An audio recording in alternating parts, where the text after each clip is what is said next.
Kur Allahu Jalla wa Ala e dërgoi pejgamberin sallallahu alaihi wasallam tek Mekkaset fillimisht në Mekë dhe ja zbriti shpalljen, Bilalin atë kohë ka qenë rob.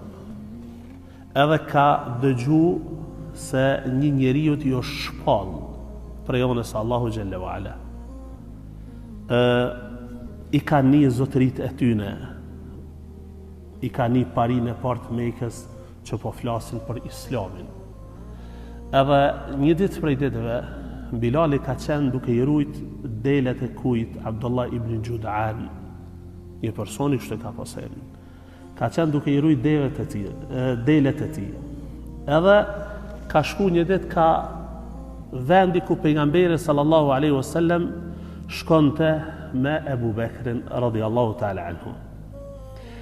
Edhe një ditë prej ditëve, kur afrohet Bilali aty, pejgamberi i thot: "Hel laka min laban."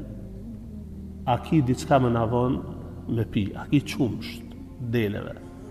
Bilali thot: "Nuk kam ma shumë vetë se një dele që e mjeli, edhe ajo është ushtimi jem ditor." Mirë po sot, thot, po ja vjap juve. Pejgamberi sot ose thot sjellë atë dele e cila do të thonë ti e mjel edhe merr qumshtin e saj, e ka sjell Bilali. Ka mjel pejgamberi alayhi salatu wasallam ka pi për vete, i ka dhënë Abu Bekrit, i ka dhënë Bilalit edhe ka tepru. Për çdo ditë Bilali po afrohet, po rrin tek pejgamberi sallallahu alaihi wasallam paksa edhe po ik, po largohet. Një ditë, 2 ditë, 3 ditë, delet vetë se kanë filluar me shtuën qumshtin, gjë që është vrej tek banorët e Mekës.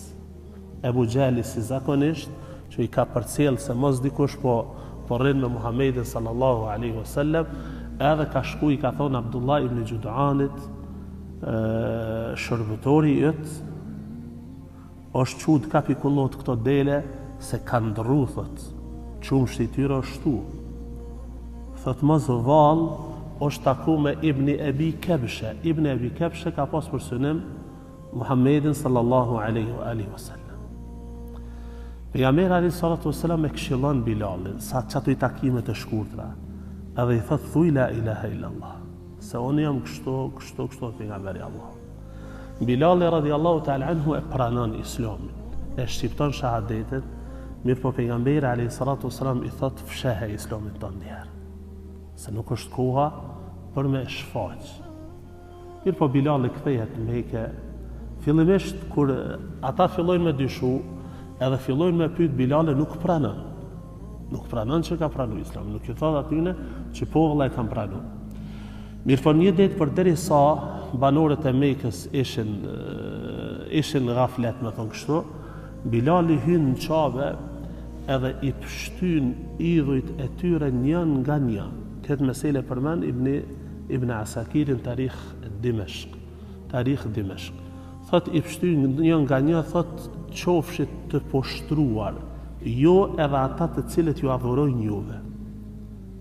Edhe pastaj pasi hulumtojnë edhe gjojnë se Bilali radhiyallahu ta'ala anhu është ai i cili ka bërë këtë veprim. Edhe shkojnë të Umej ibn Khalaf, edhe i thojnë se kështu është gjendja e tij. E merr Ebu Gjali edhe Umej ibn Khalaf, edhe torturojnë Bilalin radhiyallahu ta'ala anhu me tortura të shumta që mendja e njeriut nuk mundet me paramendu.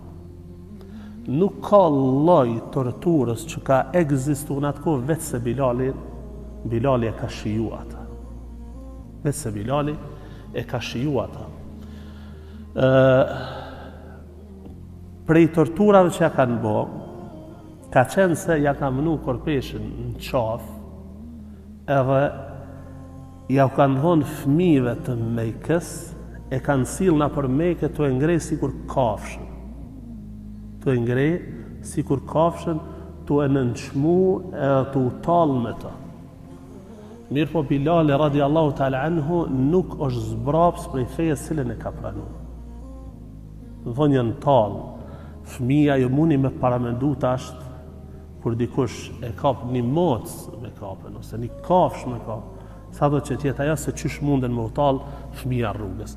E paramendoni një njeri që qështu e kanë nënshmu. Pastaj kur kanë pa që Bilali s'po zbrapset, e kanë marrë dhe kanë nxjerrë në kohët më të nxehta të ditës, në shkretin veç me dalë në ato kohë nxehta mjafton. E lemo me marrë, me shtrin dheun e nxehtë, edhe me avnu gurin në raz gjoksit, edhe me torturun këtë mënyrë.